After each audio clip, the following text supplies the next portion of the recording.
Hello, this is Rob Seaman. You are listening to Whole Earth Radio.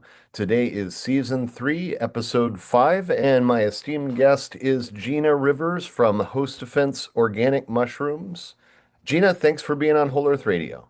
Thank you so much, Rob. Good to be here. Yeah, Gina is a community-centered herbalist with a background in nursing and the health food industry. And so working with Host Defense, it's been, what, 10 years or more? I've worked as an educator, as a science educator for them for the last decade in September. I'm also a formulator and a staff herbalist. That is so fantastic. And we'll get into a lot of that stuff. I have so many questions for you, Gina. There's been this recent growing stream of misinformation about what Host Defense is doing with mycelium.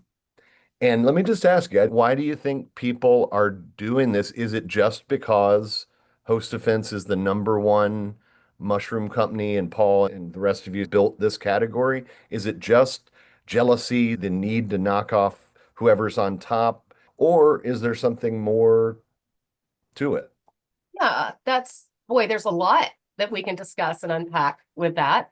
The first thing I want to address, though, is this concept of pitting mushroom fruiting bodies against mushroom mycelium is not a new one.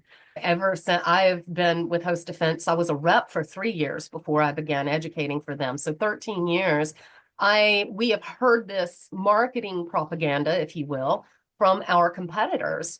And I think there's several reasons for this. One reason is that most of Western society is not familiar with what a mushroom actually is.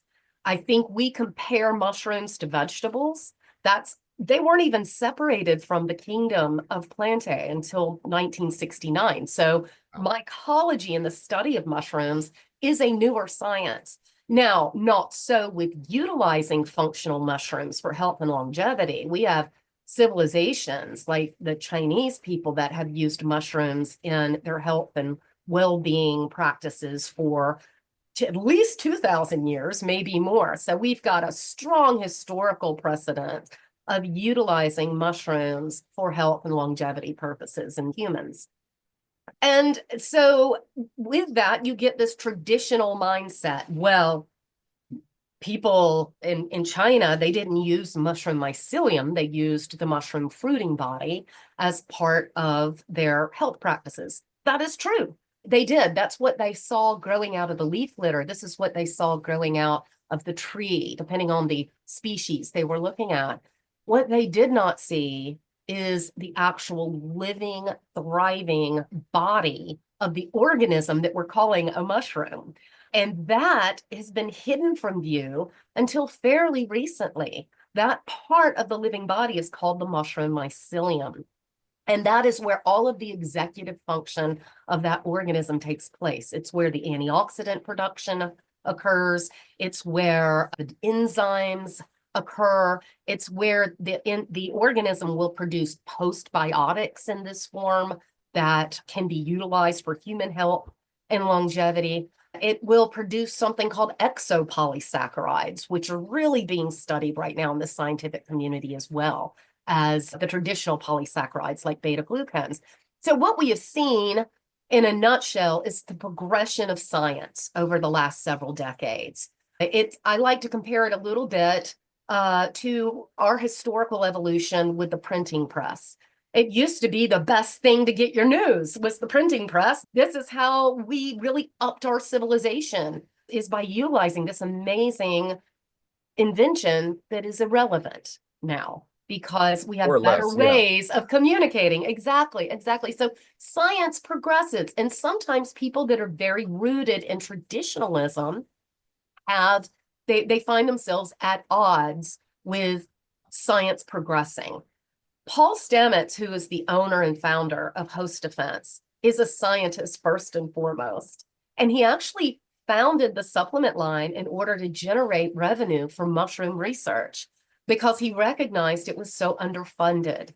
So we have invested and collaborated a lot with research institutions, scientific institutions, third-party laboratories to research mushroom mycelium because we recognize there are so many more compounds that are generated in this phase. Mushroom mycelium has all of the backbone of what makes up a mushroom fruiting body. In fact, a mushroom fruiting body is just laminated mushroom mycelium. So it's not like we're comparing apples to oranges. This organism is at its fundamental backbone, it's hyphae. And hyphae is what makes up mycelium. Mycelium is what makes up the fruiting body. As a supplement manufacturer, we're concerned with getting down into that hyphae because that's where your beta glucans are, your triterpenoids, your sterols, all of these wonderful compounds that are found in mushrooms are in that hyphae. It's been our approach to utilize it when it's in a looser structure because it's easier to get down into and to study. That's one of the reasons. There's actually several different reasons that have driven our love and our passion for mushroom mycelium. But another thing that we've heard from our competitors is that there is no research on mushroom mycelium.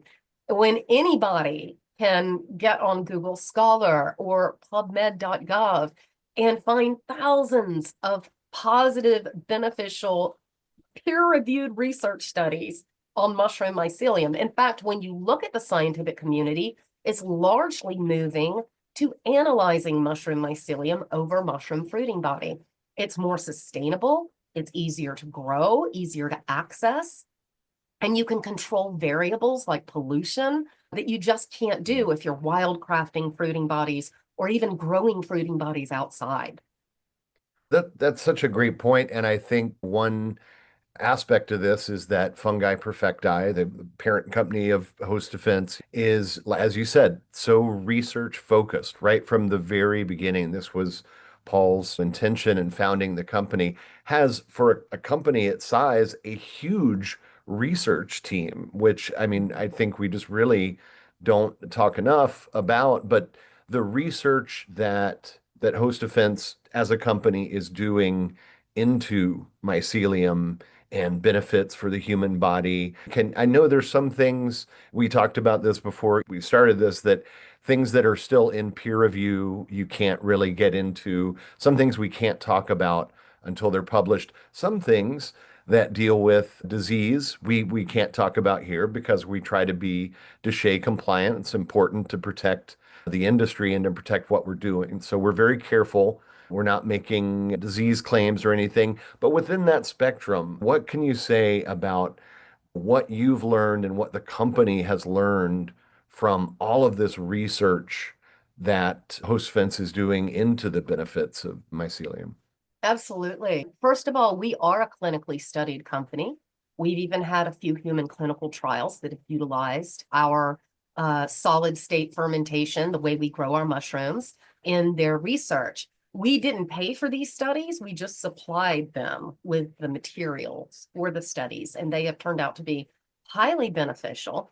Probably the best known study was done with a population of women looking to support breast health, and they took our turkey tail product.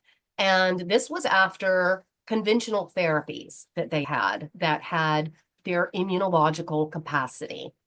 So they began turkey tail, and after a very short time, just 4 weeks, the group of women that were taking a certain amount of turkey tail, I think it was around 6 grams, had an immunocompetence rebound back to pre-treatment levels in just 4 weeks. So this got a lot of attention out there from even the mainstream medical community. It clearly shows that we're growing an immunologically active product.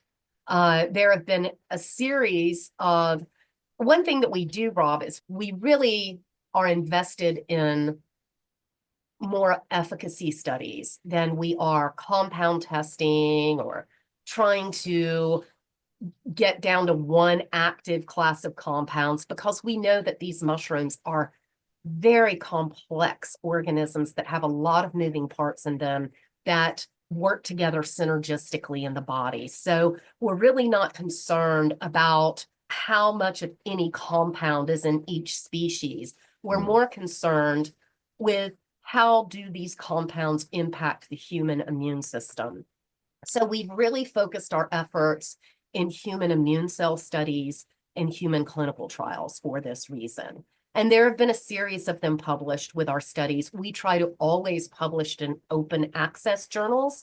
So an average person can just get online, download the whole study, read it for free. So we've been published with our chaga product. This was in a population of people looking to support intestinal health. We have been published twice now with human blood cell testing, looking at the impact our products have on the overall immune response. The studies show that overall, the way we are cultivating and growing our products impacts the immune system in a very balanced way, which is incredibly important. You don't ever want to make an immunostimulant because that can be very detrimental to certain people that already have hyperactive immune responses, right? So these studies are out there. Being a supplement company, we cannot show them to you right alongside a supplement because that is a violation of DSHEA compliance. But the studies are there. A good resource for the layperson is mushroomreferences.com. That is a non-branded website with mushroom research. It contains both mushroom fruiting body and mushroom mycelium research. We are definitely not anti-fruit body at Host Defense, but it does focus on the mycelial research because it seems to be something that people are really looking for out there. That's a great point. Host Defense is not anti-fruit body. In fact, fruiting bodies are in a lot of the products, a lot of the extracts, the Right. liquid extracts and the hydroalcoholic extracts combine mycelium and fruit body. So if someone's really looking for organically grown in the USA, I should add here for all of this, because that's another thing. And I don't want to dwell too much on the competition because let's talk about what Host Defense does. We don't want to talk about what, but unfortunately, you have to address things that people say. And I think sometimes it's a little bit of what it was Shakespeare's "Thou doth protest too much," because if I'm talking about your company and mycelium is this and it's that, to what extent am I trying to distract from the fact that hypothetically that they don't grow their mushrooms at all, a lot of them, and the ones, a lot of them are grown in, say, China and imported here and extracted. So it's, I think, distracting from what they're not doing by trying to highlight some things about mycelium that are maybe not true. But I wanted to ask you about that mushroom symposium because we talked about, or you were addressing the idea of mycelium versus fruit body being a false construct because it's all one continuum, isn't it? There's no mycelium's over here and fruit bodies are over here and they're fighting for the Right. cola wars or something. It's just a false construct, isn't it? And when you were talking about the mushroom symposium that Host Defense attended and how that was received there, is that Yeah, I can definitely talk about that. I think a lot of this versus fruit body versus mycelium, I think that we as a culture are just programmed, for lack of a better word, to accept divisive messaging, no matter what it is. And for a long time, it was our policy to rise above this divisive messaging. We are so focused on research. We're so focused on education. We thought, let's get above this, get this information out there so people can find it readily and make their own informed decisions about what they want to do. The thing is, though, mushrooms have exploded in popularity over the last, I would say, 5 years exponentially. And people are finding out how amazing they can be just adding them into their life and as part of a core supplement regimen. And so, with that, people that do not specialize in mushrooms or growing their own mushrooms like we do, they want a product that has mushrooms in it. We don't blame them. So everybody wants a part of this mushroom pie and the supplement, right? right? The problem is they don't have Paul, they don't have a mycologist growing it for them. We do not grow for other companies. We can only keep up with our demand. We can't supply other people. So they're having to go out there in the wholesale marketplace and find mushroom supplement providers that will give them wholesale ingredients to put into their products. There is one particular importer that, along with this wholesale material, sells this particularly divisive marketing message that pits fruit bodies against mycelium. This importer is importing Chinese grown, hot water extracted fruit body for the wholesale market. So this is why we're hearing this marketing message supposedly from all of these different angles. It's because they're buying the same wholesale ingredient to put into their supplement. It has always been our policy to never call out another company, never speak bad or poorly against another company, and we will never do that. But we will defend ourselves when we're put under the screw, if you will, for why we're using mycelium. We are incredibly passionate about getting that education out there to people, showing people that mushroom fruiting bodies are indeed made from mycelium, telling people how we do our solid state fermentation. So we are actually upping the assimilation and the bioavailability of that final product, and also having these products clinically researched, scientifically tested, so we can produce scientific evidence that shows what we're doing is growing a immunologically active end product. We're not the only people doing it.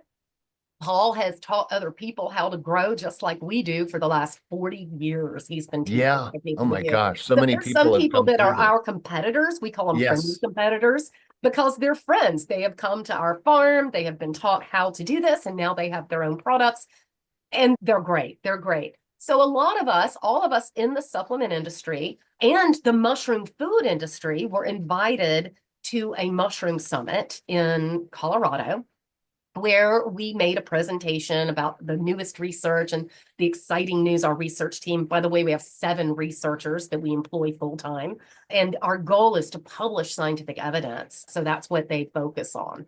But this was very well received.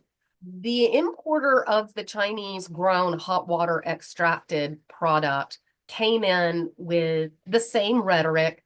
Fruit bodies are better than mycelium. There's no research on mycelium, and largely was shut down, not by us, but by the entire community, because they know that the science is focusing more on mycelium right now. In fact, we're seeing these amazing meat substitutes start to come out that are just delicious, that can Yeah. really cut down on our carbon footprint on the planet by growing sustainable meat substitutes that are good for the body, utilizing mushroom mycelium. I actually got a chance to taste several of them that were just delicious.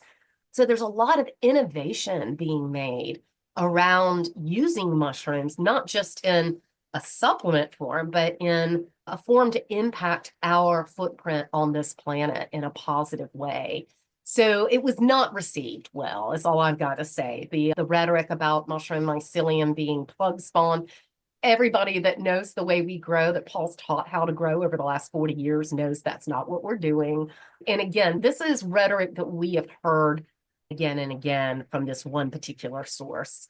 And we're we're like, show us the science on your products. Show us the clinical tests on your products. Then we'll have a discussion about it. But until you can produce scientific evidence that shows efficacy, it's really a moot point. All it is a lot of hot air. Well, and you mentioned, we kind of alluded to the hyper focus on individual constituents. And because host fence and fungi perfecti are holistically oriented, and that's always been Paul's focus in his writing and everything, is to treat these as whole organisms, not isolating compounds, not hyper focusing on any one thing. Like beta glucans has certainly been done to death, where all you really need to focus on is beta glucans. Of course, you can get beta glucans from other things, including brown Yeast. rice and oats and yeast. Yeah. And if we just needed beta glucans, it'd be fine. But there's so many thousands of compounds. And I was trying to dig into this. I know obviously you have a huge herbal background. I don't know if you ever used James Duke's USDA Agricultural Research Service database, but I used to love to use that to make a point about whole herbs versus standardized isolated compounds from herbs. And when you could print out pages and pages of here's what's in ginkgo besides ginkgo flavon glycoside, it's all of this. That's where the magic is, in all of these compounds and the life force working together. And people start to get it. Oh, it's not the drug paradigm wants us to isolate and to hyper focus on one compound. But there's so many analogies you could make, like the soloist versus the symphony, and all of these things that sort of define and explain holism. But I think with mushrooms, I wonder when it's convenient. So you were talking about chaga and the wonderful studies on chaga mycelium. There are some companies that are trying to emphasize wild-crafted chaga, and they're saying because of the substrate, right? If you harvest chaga in the wild where it's growing on, let's say, a birch tree, you may have betulinic acid. If you cultivate mycelium on brown rice from chaga, you will not have betulinic acid. But I brought this up to Jerry and I said, is there anything like that James Duke database where I could print off the thousands of compounds in chaga? And his answer was, unfortunately, mushrooms really just aren't where, or like you said, mushrooms He really is only, correct, yeah, right? We're way behind the curve. However, there has been a series of comparative analysis that show benefit with sustainably cultured, laboratory grown chaga mycelium over and above, especially in the antioxidant activity arena, the over and above the wild crafted chaga conch.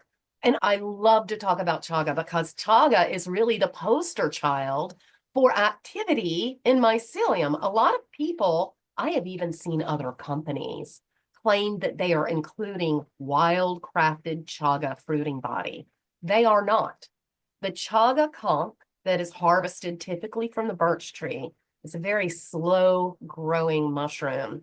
And as it myceliates the tree, we used to think it was parasitical. Now we know it's not. It's actually in a mutualistic relationship with a weak birch tree. And it's giving the birch tree its immune factors from the mycelium. And the birch tree is giving the chaga carbohydrates for its life. So it's in this beautiful symbiotic relationship with a tree that otherwise probably wouldn't make it in the wild. And it's generating all these beautiful antioxidants in the mycelium. When it gets to a certain point in the tree where it has filled up the trees with its mycelium, it will bulge out of the birch tree. And that bulge, or sclerotia is what they call it, that is hardened chaga mycelium. It is not the fruiting body. Now, chaga is a unique mushroom in that it contains melanin. And when it is exposed to the wind and the rain and the sunlight, it will turn dark over time. So that's why chaga, that chaga conch is dark. It looks, they call it a canker. And that is actually hardened chaga mycelium. No one uses the chaga fruiting body. In fact, because that is the part that's being harvested, when someone goes out into the woods and hacks out chaga mycelium out of a tree, very often they kill that chaga organism because it has not fruited yet. The chaga fruits very rarely, and it does so when it feels like it's running out of that life force of the tree, and it will fruit recumbent fruiting bodies underneath the bark. Some mycologists go their whole lives and never see them. I've had the gift of seeing it, but those little fruiting bodies are gone within 2 to 3 days. That's how that organism propagates itself. So the home herbalist, which I am, I still forage, I still make my own mushroom extracts. The home herbalist ethically going out into a population of mushrooms that is not at risk and harvesting a small amount for them or their community is not equivalent to the needs of a supplement company. A sure. supplement company needs an enormous amount of raw material to be able to supply nationally and sometimes internationally.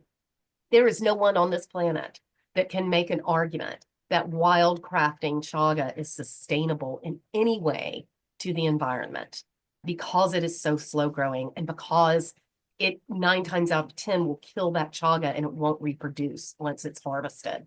That's the one thing about chaga. But the second thing is the part that's traditionally used is the mycelium. And that chaga DNA has all of that in it, whether it's grown sustainably or grown out in the environment, where it can also be exposed to toxins and can actually decrease its value, its antioxidant value because of the harsh environment of being in a woodland environment year after year. So while I will say there are not dozens and dozens of studies, I know that there have been a handful, 4 or 5 studies that are comparative analyses between sustainably grown chaga and laboratory grown. I'm saying sustainable laboratory grown chaga and wild crafted chaga. Yeah, it's such a great point because, what are we really looking for? Benefit for people. And if people Right. are using cultivated chaga mycelium and it's more antioxidant, it's perhaps more supportive of endothelial tissue and whatnot in the digestive tract and all the benefits we're looking for, but also more sustainable. So it really rebuts the misinformation, if we will, that wild crafted chaga is the way to go because that's the way people have used it.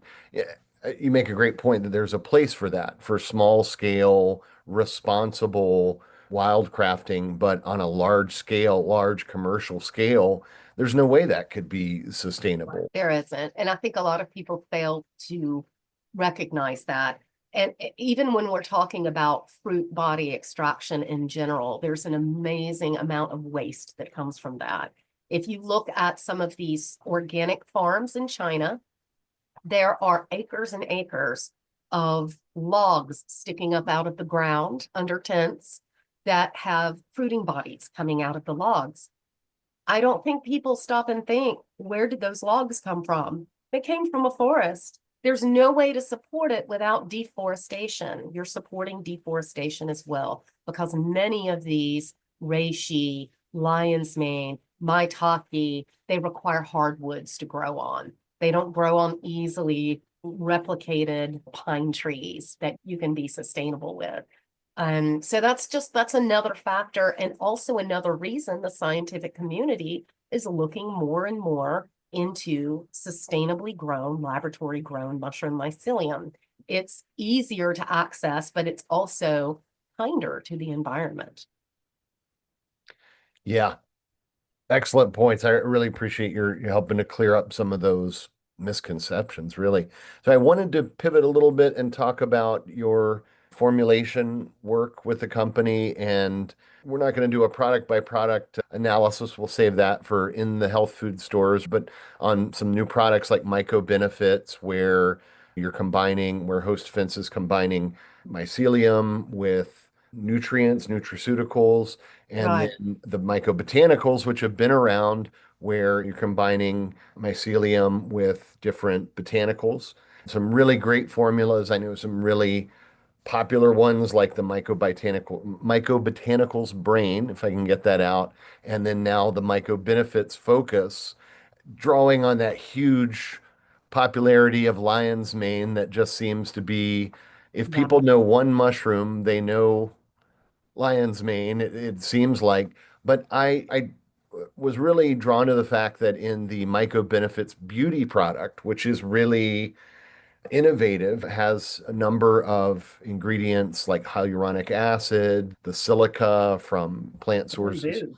Yeah. But the Nokataki, this is the first time that HD has made a product with a Nokataki, isn't it? Well, Anokatake is in our My Community formula, so Oh, we of were course. already Right, growing right. it.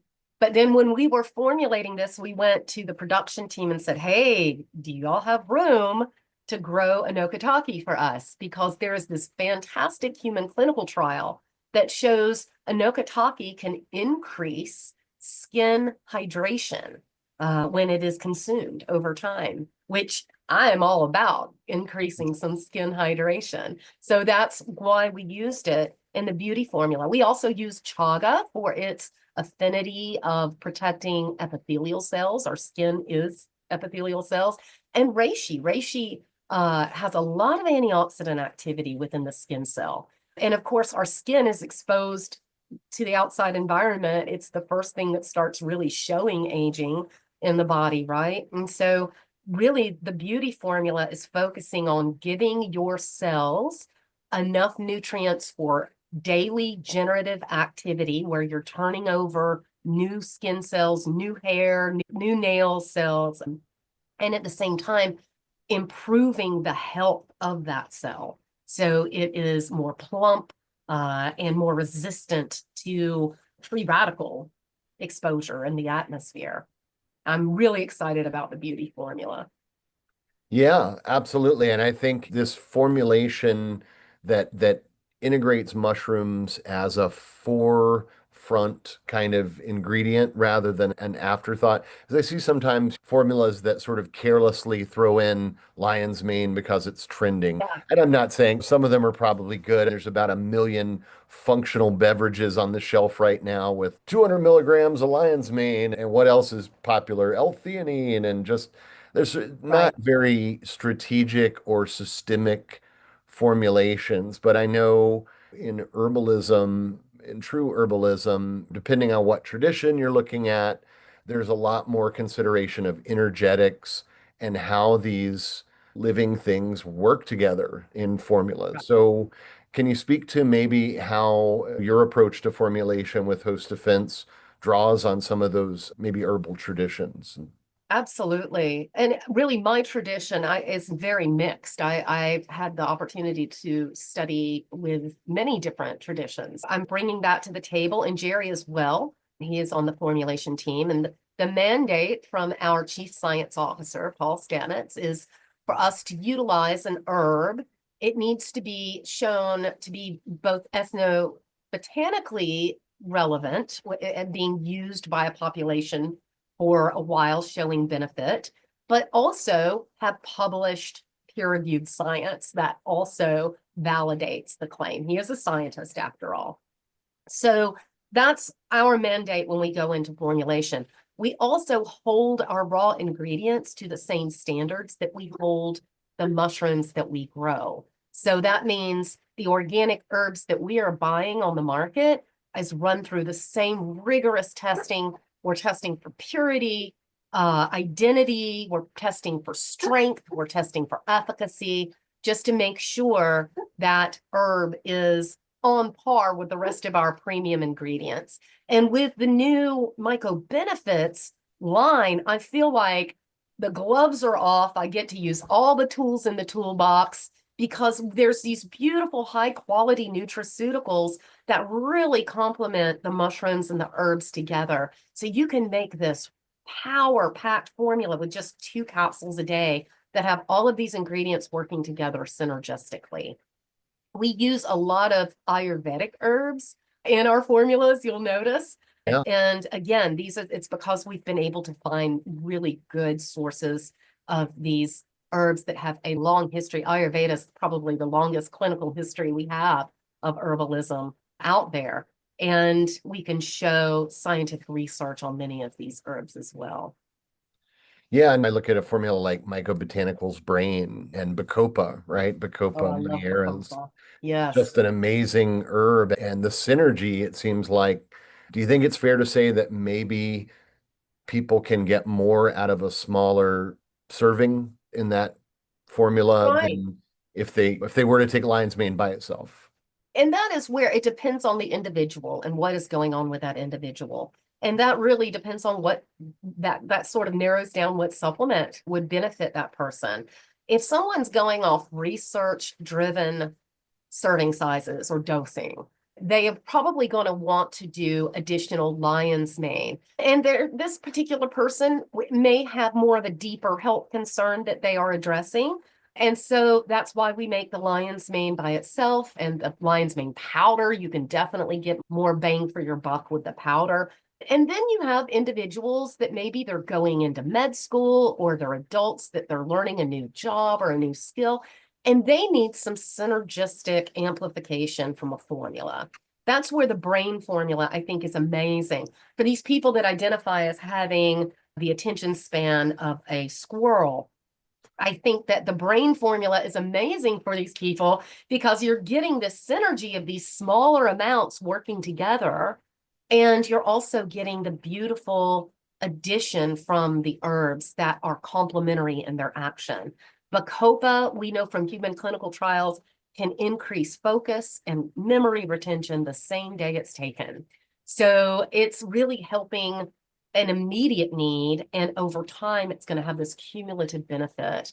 And then you have the focus formula, which is different than the brain formula, right? It's got all of these activated B vitamins in them. Mm. That's based off the knowledge and the research that shows for you to have a fully functioning and optimally functioning neurological system and memory and be able to form new memories, you need B vitamins. B vitamins are absolutely critical. A lot of us carry around mutations that we just don't assimilate B vitamins.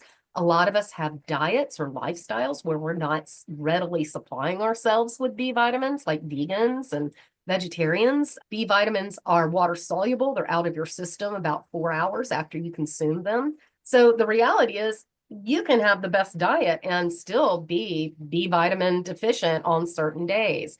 So in the focus formula, we're taking these activated B vitamins, methylcobalamin, methylfolate, P5P for the B6. So the body doesn't have to put any more energy into converting them. And we're pairing that with lion's mane reishi and cordyceps. That's your three mushrooms that have the most neurological research behind them. And putting in choline that you need for acetylcholine, that's a neurotransmitter that you use to make memories, and taurine, which is a beautiful amino acid that helps with memory retention and focus.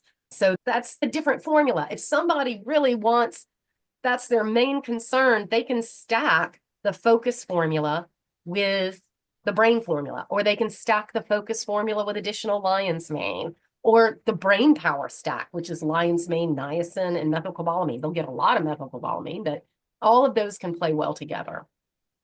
Well, yeah, that's such a great point in the way that people really apply these things in their lives, and the kind of the stacking them that you're talking about is a very common thing that I'm seeing because previously, before say Mycobotanicals brain or even the focus formula were around, they might have bought some of those things individually. They might have been buying just Bacopa in a capsule Right. and then pairing that with lion's mane. The ability to get that dynamic formula and then look to now there's what, a 200-gram lion's mane powder. So if you want to match some of those higher serving sizes, where in some of the studies, I know that to some extent increased serving size is and dosage is there is a correlation with increased benefit. Right, positive correlation. We see it, and the thing is, the research that's coming out, the human clinical trials that are coming out with mycelium of lion's mane is showing better clinical efficacy at lower amounts than the fruiting body. The fruiting body research, we see around 3 grams a day being efficacious in human clinical trials. But a modern human clinical trial that was published in 2021 in Italy showed efficacy of mycelium around 1,800 milligrams a day. So we're seeing it, you're getting more bang for your buck from the mycelium. We know that there are different compounds in lion's mane and the mycelium than the fruiting body. The fruiting body has a class of compounds called hericenones. The mycelium has primarily a class of compounds called erinacines. And these are cythane diterpenes. They are not water soluble, but the erinacines seem to do everything the hericenones do, but they offer more antioxidant activity. So people are really looking for those. Yeah, and I think some of the misconceptions, just to go back to our earlier points about lion's mane grown on brown rice as a substrate versus lion's mane fruiting body. Is there any research comparing mycelium grown the way that host fence does with fruiting body? Is there any one We have head-to-head? done internal research that is not published yet. I will tell you that our solid state fermentation of lion's mane outperformed pure brain derived neurotrophic factor on neurite outgrowth in human brain cells. So we are getting that ready to publish. That's one thing we had spoken with our research team just a couple of weeks ago. I think it might be in peer review right now. I can't really discuss a lot more until it gets out of peer review, but that aspect was incredibly exciting that our lion's mane solid state fermentation was outperforming the control of pure brain derived neurotrophic factor. So I haven't seen a side by side comparison. That doesn't mean they're not being done right now, Rob. If you go to clinicaltrials.gov and you type in Hericium erinaceus, there are 10 registered human clinical trials being done with lion's mane right now. Most of them are in other countries. Most of them are being done with lion's mane mycelium. And many of them are being done within the realm of cognitive efforts and preserving memory throughout the lifetime. And I guess, we should also point out it's not an either or No. proposition, as we've been saying. There's a great, lion's mane crab cake Oh, recipe it's so floating around. delicious. If you can eat lion's mane, do it. Get more lion's mane in your life. It is very highly beneficial.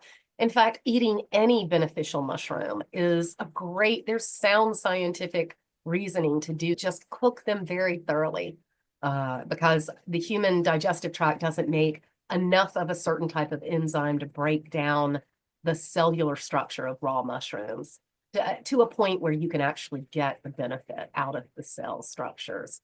So definitely cook them. The heat does prepare them for the human digestive tract.